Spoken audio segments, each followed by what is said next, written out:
It is Jimmy Friday, and I'm picking up on last week's topic of love. So this week I'm going to go over 1 Corinthians 13, verse 4 through 8. I'm going to just read these and then I'll break them down individually as we go on through the weeks. So be listening for those next coming episodes on that. So love is patient, love is kind, it does not envy, it does not boast, it is not proud. It is not rude. It is not self-seeking. It is not easily angered. It keeps no record of wrong. Love does not delight in evil, but rejoices with the truth. It always protects, always trusts, always hopes, always perseveres. Love never fails. So this week I'm going to break it down, step by step. And so I'm going to begin with patience. Love is patient. When you learn patience, you won't get easily offended by others that are not on your time, because a lot of times we get frustrated, when things ain't going how we want it and when we want it. So we have to adjust that part of our lives. It's so easy to get frustrated at others when we are thinking about our own feelings and our emotions. Everybody is not on the same level of thinking that you are. You have to remind yourself when others ain't doing things that you expect them to on your expectations. You got to think, some people might be slightly autistic as adults, or they could have ADHD. So you have to, put those things into play whenever you're dealing with others, because sometimes they're not wired like you are, or, so we have to remind ourselves that, and that would help keep us from being so impatient with others, on their decision making. Patience, is a fruit of your spirit, but in order for it to grow, you have to cultivate it, as if a farmer is out there planting seeds in the garden. So you have to, let it grow. And so I'm going to go over here to James 1. James 1 verse 2, consider it pure joy, my brothers and sisters, whenever you face trials of many kind, because you know that the testing of your faith develops perseverance. Perseverance must finish its work so that you may be mature and complete, not lacking anything. Let that patience seed grow so you can develop, and you won't find yourself just so frustrated mentally.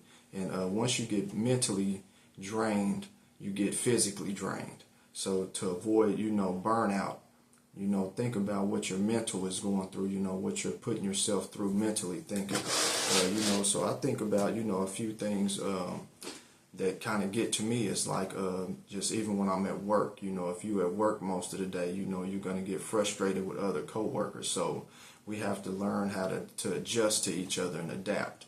So that way we're not overreacting or overthinking. Like even in the grocery stores, one thing I deal with is when I'm in a rush trying to get somewhere and somebody in front of me is moving slow. Sometimes the thought run through my head like, man, I'm just running the back of your feet over with the cart, but I can't go that route. You can't do that, because then that's going to lead to something else. Like I say, one impulsive thinking can lead to a lifetime of anger. A lifetime of pain. We just give ourselves time to think and process situations instead of, reacting too fast. We got to learn to respond. Reacting is just that impulsive, quick decision. Responding is, processing it and letting it, sink in. Then speaking with the right tone, with the right, motive of the heart. Just even with daily things we deal with in life, when things happen and it slow us down some seconds or something, let it work, because it could be the Creator looking out for you up the road, because you could rush to get out of the store, rush to leave home or something like that, and then get into a car wreck, or, get into a situation that if you would have took your time, and then you could have missed that incident. The Creator got His hand on you for a reason. Like He said, in Psalms 91, He will cover you with His feathers.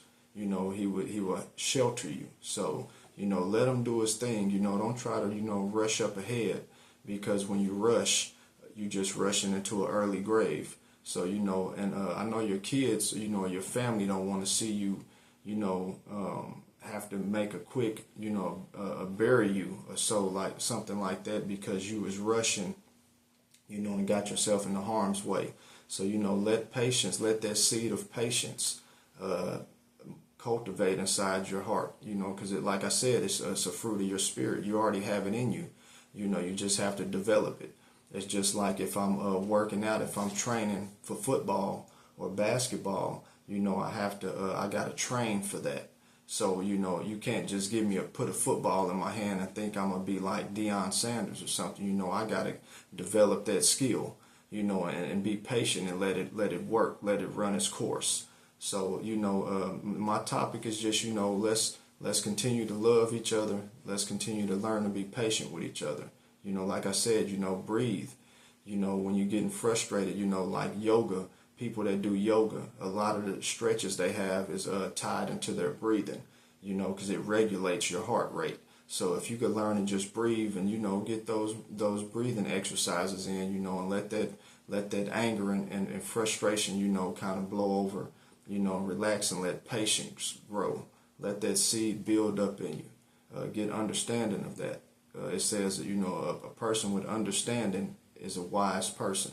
So let's make wise decisions, make patient decisions, and let's act out of love.